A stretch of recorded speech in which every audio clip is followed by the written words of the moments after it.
It all started when I returned to my lake house one summer, excited to spend time with my family, only to discover that someone else was living there. My heart sank, my mind raced, and I couldn't believe what I was seeing. From the moment I realized my home had been rented without my permission, I felt a storm of anger, confusion, and betrayal. This was my sanctuary, a place filled with memories, laughter, and quiet moments by the water, and suddenly it felt like a stranger had invaded my life. I couldn't just stand by and let this happen. Every family has a safe space, and this was mine. To see it taken over by someone else was devastating, and I knew I had to act.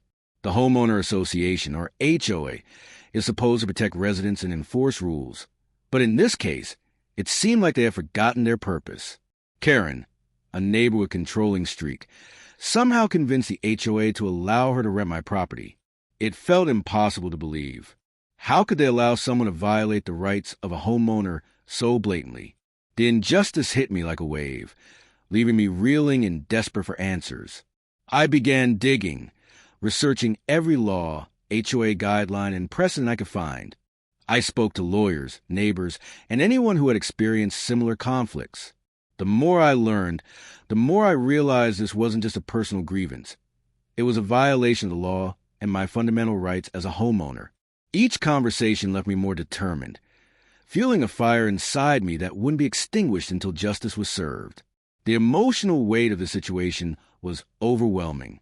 I kept thinking about my children running through the house, the family gatherings, and the peaceful mornings by the lake. That image clashed violently with the reality of a stranger occupying my home. I felt powerless at first, but I refused to let fear take control. This wasn't just about property. It was about protecting what is yours and standing up when someone tries to take it away unfairly. Karen seemed completely unbothered. She acted as if she had a right to be there, flaunting the rules and ignoring the fact that she had no legal claim to my property. Her arrogance fueled my frustration and made me even more determined to fight back. Every day she stayed, every action she took in my house, was a reminder of the injustice I had confront. It became clear that this would not be a simple resolution. It would be a battle requiring patience, strategy, and relentless determination. I knew I needed legal support, so I hired a lawyer who specialized in property and HOA disputes.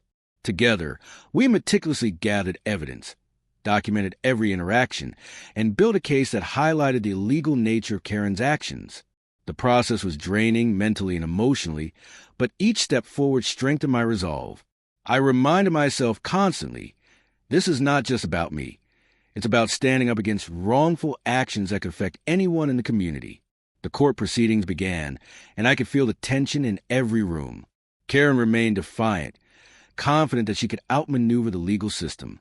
But as we presented our evidence, the truth started to shine through. The judge listened attentively, reviewing the facts, the HOA's role, and the blatant overreach of authority that allowed Karen to rent my home.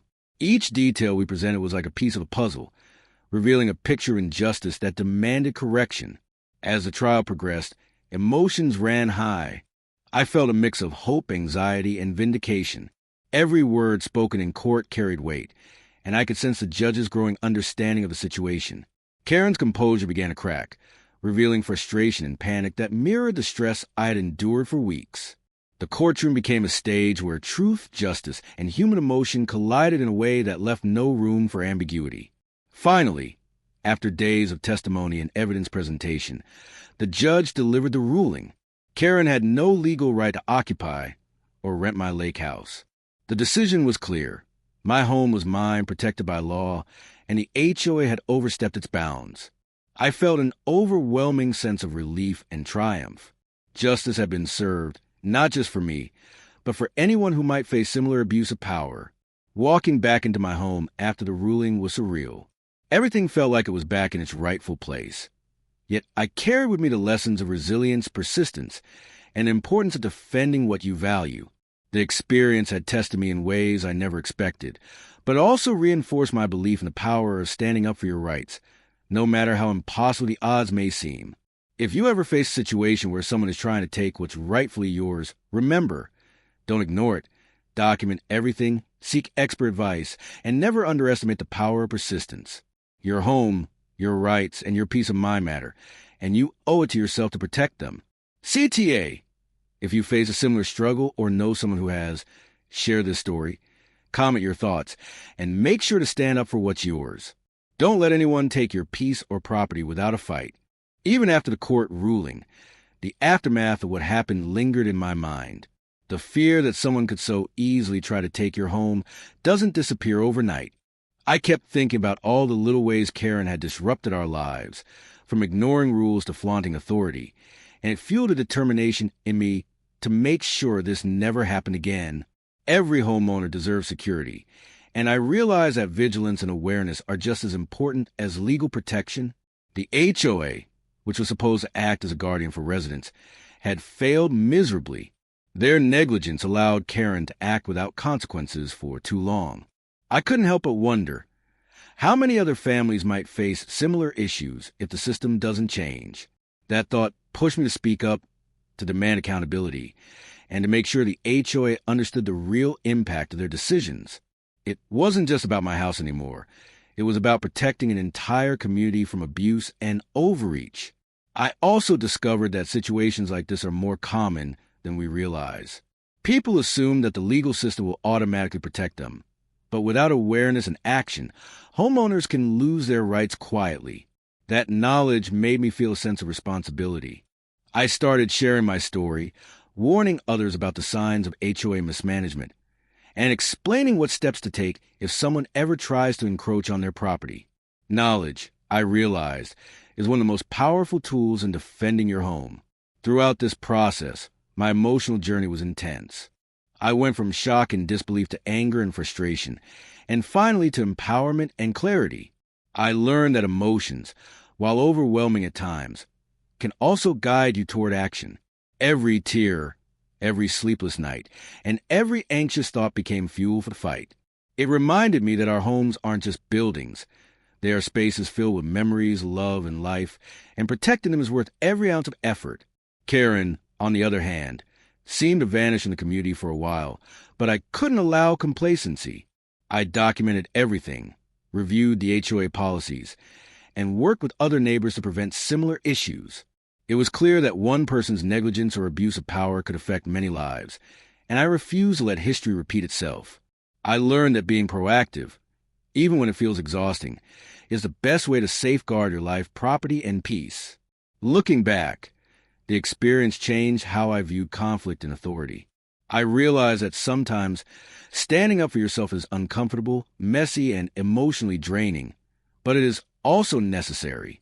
The courage to confront injustice, even when it seems overwhelming, is what defines how we protect the people and places we love. Every homeowner should feel empowered to act, to question, and to demand fairness when faced with abuse of power. I also began noticing small victories that came from taking action.